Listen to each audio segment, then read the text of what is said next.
एक व्यक्ति ने एक सेठ जी के पास 5,000 रुपए दिए और ये कहकर के दिए कि सेठ जी मैं युद्ध में जा रहा हूं, मैं लौट करके आऊंगा तो फिर आपसे मैं रुपया ले लूंगा, आप मुझे दे दीजिए, और मैं ना आ पाऊं तो मेरे परिवार को दे देना ये रुपया। वो व्यक्ति चला गया, युद्ध में मारा गया। अब सेठ जी को जब पता चला कि ये युद्ध में मारा जा चुका तो सेठ जी की वृत्ति बदली और उन्होंने वो पैसा उनके परिवार वालों को नहीं दिया, पैसा उन्होंने जब्त कर लिया, पैसा अपने पास रख लिया। 2-3 साल के बाद सेठ जी का एक पुत्र हुआ। पुत्र कैसा हुआ? बहुत बीमार पुत्र, बचपन से ही बीमार, पैदा होते ही बीमार, पैसे पे पैसे, पैसे पे पैसे, पैसे पे लगते चले गए। अब सेठ जी क्या एक एक पैसे का हिसाब रखा जाता था, तो बेटे के बीमारी में कितना खर्च हुआ एक एक पैसे का हिसाब था। 4,999 रुपये 75 पैसे खर्च हो चुके थे बेटे के उस बीमारी में। अब केवल 5,000 में 25 पैसे बाकी थे। सेठ जी अपने बेटे को गोद में लेकर के दरवाजे पर बैठे हुए थे।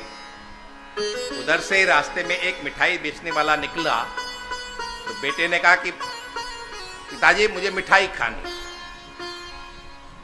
तो पिता ने वो 25 पैसे की मिठाई खरीदी, बेटे को दी और बेटे ने वो मिठाई ली, मिठाई खाई और उसके बाद अपने पिता को देखा।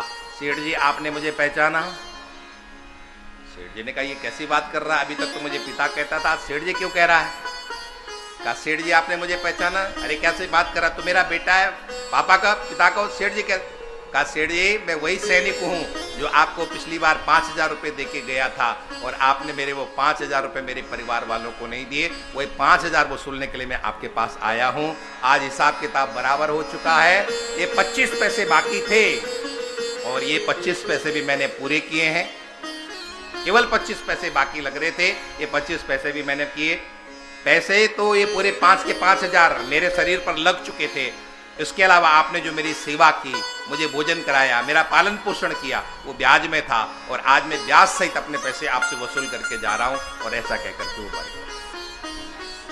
दुनिया में आपके पास जो भी आते हैं, जो भी सगे संबंधी, जो भी आपके अपने हैं, वो किसी न किसी संबंध से, किसी न किसी मतलब से, किसी न किसी पूर्व कनेक्शन से आपके पास आते हैं। इसलिए यहां भगवान शंकर कहते हैं कि हमारा सर्वश्रेष्ठ भक्त कौन है? आर्त हमारा सर्वश्रेष्ठ भक्त नहीं है, जिज्ञासु भी हमारा सर्वश्रेष्ठ भक्त नहीं है, अर्थार्थी भी हमारा सर्वश्रेष्ठ भक्त नहीं है। हमारा सर्वश्रेष्ठ भक्त है ज्ञानी। ज्ञानी कौन है? जो अपने में और मुझ में कोई भिन्नता नहीं रखता है, वो ज्ञानी है। भगवान से कुछ मांगना, ये कोई बहुत समझदारी वाली बात हमारे महापुरुषों ने नहीं बताई है। एक बात ध्यान रखना, मांगा उससे जाता है जो जानता न हो। आपका छोटा बेटा जो बोलना भी नहीं जानता है, वो जब भूखा होता है तो रोता है। क्यों रोता है? क्योंकि मैं रोऊंगा तो मां को पता चलेगा कि मैं भूखा हूं, तो मां मुझे खिलाएगी। आपका वो छोटा बेटा, आप उसके मन के नहीं जानते हो, इसलिए वो रोता है आपके लिए। लेकिन क्या परमात्मा के सामने रोने की जरूरत है? परमात्मा तो घट घट व्यापक है, परमात्मा तो सबकी जानता है। इसलिए हमारे संतों ने कहा है जो सबके अंतर की जानता हो, उसके सामने रोना। हमारे जीवन के जो सुख दुख आते हैं, हमारे प्रारब्ध बसात आते हैं, हमने पूर्व में जो अच्छा बुरा किया है उसका परिणाम हमारे जीवन में सुख दुख है। इसलिए सुख आए तो भी परमात्मा को धन्यवाद दो और दुख आए तब भी परमात्मा को धन्यवाद। हमारे शास्त्र कहते हैं सुख आपके पुण्यों का क्षीण करते हैं और दुख आपके पापों का क्षीण करते हैं। आप दुख भोग करके अपने पापों को समाप्त करते हैं और सुख भोग करके आप अपने पुण्यों को समाप्त करते हैं। इसलिए सुख आ जाए तो बहुत सुखी मत होना, फूल मत जाना, ये समझना कि हमारे पुण्य समाप्त हो रहे हैं। और जब दुख आए तो दुखी मत हो जाना, ये समझना कि हमारे पाप समाप्त हो जा रहे हैं। तो फिर चिंता किस बात की? सुखे सते पुण्यम क्षीयते, दुखे सते पापम क्षीयते।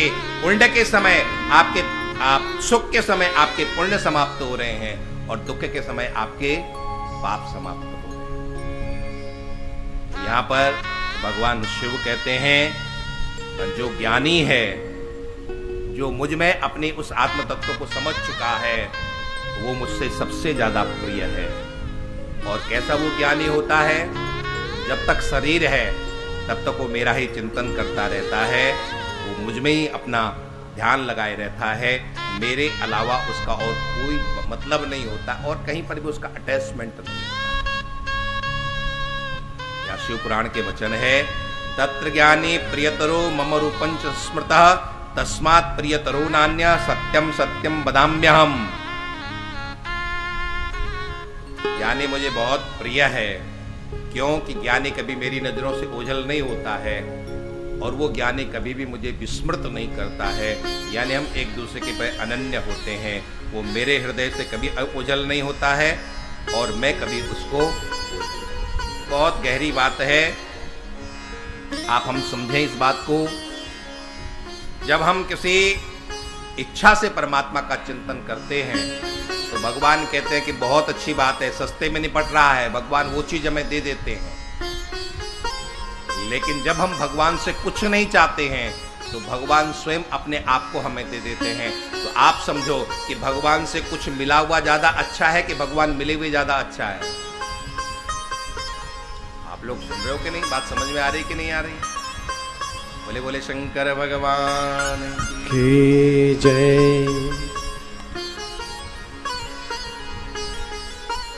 आप जब कुछ भगवान को देते हो, भगवान की भक्ति करने, भगवान से कुछ मांगते हो, भगवान की भक्ति करने के बाद तो भगवान बहुत सस्ते में निपट जाते हैं। भगवान कहते हैं बहुत अच्छी बात, इसने हमसे कुछ मांगा और हमने दे दिया।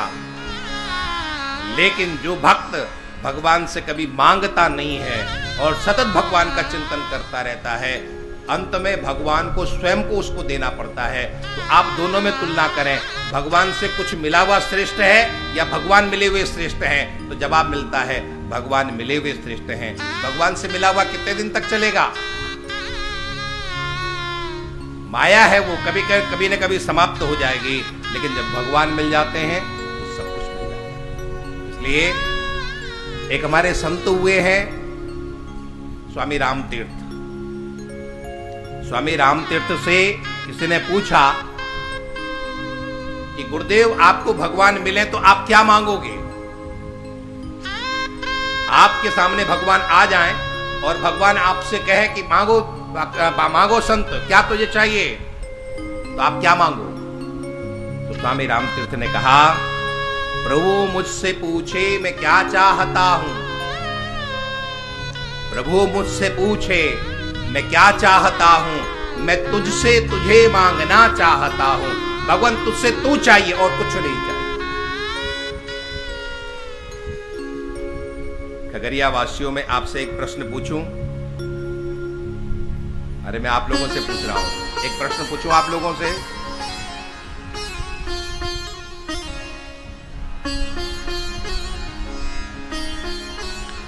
मेरा एक प्रश्न आपसे है,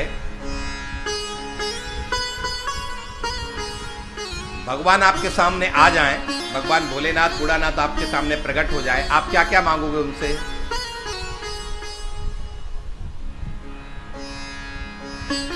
मैं बताऊं क्या क्या मांगोगे? क्या बात, बहुत अच्छा। ये तो आपने कहा, लेकिन जन सामान्य की क्या मांग है? बहुत अच्छी बात है, ये हमारी समझदारी की बात है कि जो आपको अच्छा लगे वो ही दे दो। लेकिन जन सामान्य जानते हो क्या मांगेगा?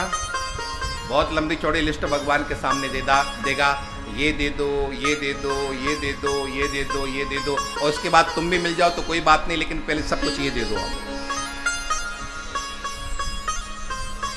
सुख संपत्ति घर आवे, कष्ट मिटे भगवान बाद में आप मिल जाओ तो चलेगा, लेकिन पहले हमें ये दे दो, ये दे दो, ये सब चीजें हमें चाहिए। लेकिन हमारे संतों ने भगवान से कभी कुछ नहीं मांगा है। आप देखिए संतों का जीवन चरित्र आप देखना, यहाँ पर संतों के पोस्टर लगा हुआ ना, जोशी कुमार जी, यहाँ पीछे संतों के आप चित्र देखें, ये वो महान संत हैं जिन्होंने भगवान से कभी कुछ मांगा नहीं। तो आज भी हम इनके चित्र की पूजा करते हैं। इनके चित्र की पूजा नहीं, इनके चरित्र की पूजा है। वो उन्होंने कितना अपना दिव्य जीवन जिया। आप मांगते हो और मांग करके कहां विलीन हो जाते हो पता ही नहीं है। न जाने कितनी पीढ़ियों से लोग मांगते चले आ रहे हैं और कहां चले गए पता नहीं है। लेकिन जिन्होंने भगवान से कभी कुछ नहीं मांगा, तो भगवान की तरह आज वो भी अमर हैं। चाहे वो चैतन्य महाप्रभु हो, चाहे वो मीरा हो, चाहे नानक, सभी महापुरुष हो। भगवान के अवतार चैतन्य महाप्रभु क्या प्रार्थना करते हैं? चैतन्य महाप्रभु की प्रार्थना आप सुनना। नो जन्म नो धनम नच सुंदरे कविताम वा जगदीश कामये मम जन्मन जन्मेश्वरे भवतात भक्त रहे तो कित्वई। हे प्रभु, न परिवार चाहिए, न पत्नी चाहिए, न पुत्र चाहिए, न संतान, न धन चाहिए, न नाम चाहिए, न सुंदर कविता चाहिए।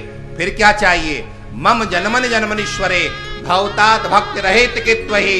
आपके चरणों में इस जन्म में भक्ति है और जन्म जन्मांतर तक आपके चरणों में भक्ति बनी रहे, इसके अलावा और कुछ नहीं चाहिए। आप तो इस जन्म में भक्ति करते हो और उसके बाद भी मांगते हो, लेकिन असली भक्त वो है, सच्चा भक्त वो है जो कभी भी परमात्मा से मांगता नहीं। मुझे शिव कुमार जी की बात बहुत अच्छी लगी। शिव कुमार जी ने मुझे एक बात बताई, मैं आपसे भी उस बात को शेयर करूं। शिव कुमार जी ने कहा, भगवान महाराज जी, अब कुछ समय से कुछ बहुत ज्यादा मांग की इच्छा रह नहीं गई है। अब तो यह है कि केवल महादेव की कृपा रहे, यही बहुत। जीवन में बहुत कुछ किया, पुरुषार्थ किया, सब कुछ किया, लेकिन अब जीवन जो शेष है वो भगवान की कृपा बनी रहे, भगवान का आशीर्वाद मिलता रहे, बस यही चाहिए। और इसी का नाम तो वास्तव में श्रेष्ठ जीवन है।